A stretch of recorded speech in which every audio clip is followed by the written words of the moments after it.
This arcade all started when I looked at some color swatches at the paint store.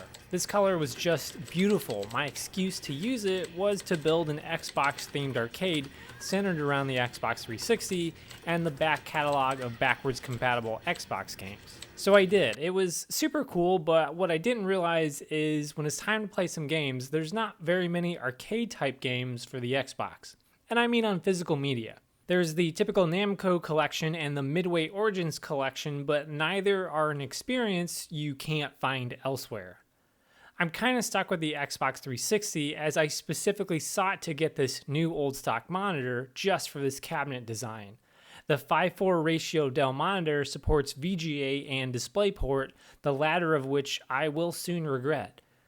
The Xbox 360 supports VGA natively, so this was a fitting choice in the plan all along for this monitor, but there's only so many arcade games outside the gritty brown shooter genre on the Xbox 360. Sure, it makes a cool DVD player in between the other arcades, but I want arcade games.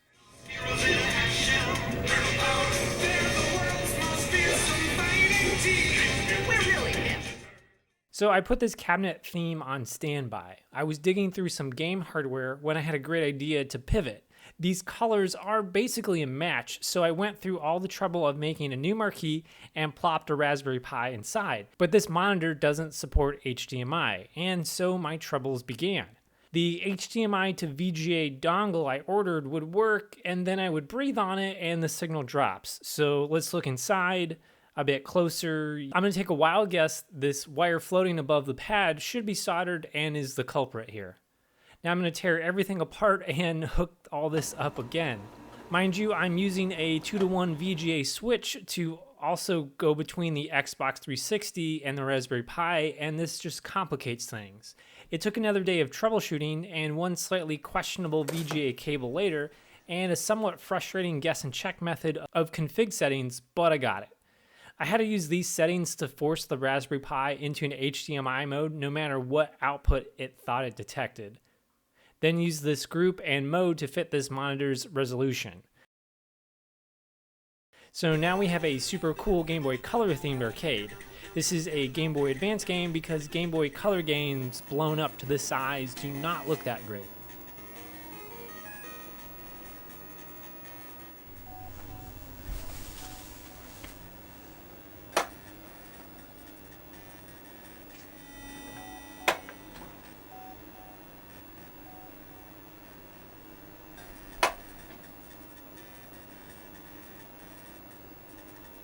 So what about that unused display port? I still am trying to maximize how many consoles I can stuff into an arcade. As a friendly public service announcement, one does not simply go from HDMI output to DisplayPort input. Sure, you can find cables that have both ends, but unless your source is a graphics card that knows what to do, you'll need an active adapter, and I'm not going to buy one. Alright, so looking around, I do have this Dell Optiplex 5040, and it supports DisplayPort. It's a smaller form factor PC and would fit inside this cabinet. One SSD upgrade later, and its performance is pretty respectable for the price, except it doesn't fit in the bottom shelf because cables. But don't worry, there's room behind the monitor. I just have to make the first computer verticalizontal stand. This puts the front panel facing the top axis panel of the arcade and gives plenty of room for the rear I/O panel and its cables.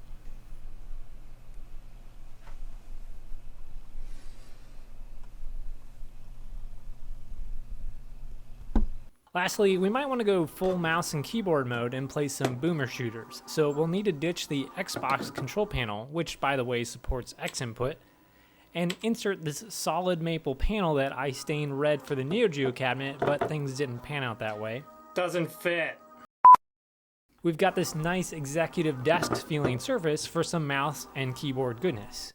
I don't have a 60% keyboard, so this fit is admittedly bad, but in the spirit of why buy something when I can build it for 3 times the cost, here's a low-profile WASD gaming pad. This idea isn't quite final yet, so let's just glaze over it. So here we are, desktop gaming, but in a way less comfortable manner on an arcade cabinet. Please let me know what looks better, the Xbox marquee or the Game Boy Color marquee. I'm not going to repaint this thing, so it's got to be one or the other. What this arcade plays doesn't matter because the setup is interchangeable. You can switch the control panel by moving the USB plug at the bottom into the respective system. Audio is routed through this RCA select switch. It's a bit messy with cables, but for a 3-in-1 green arcade machine, I'm pretty happy with it. So, thanks for watching.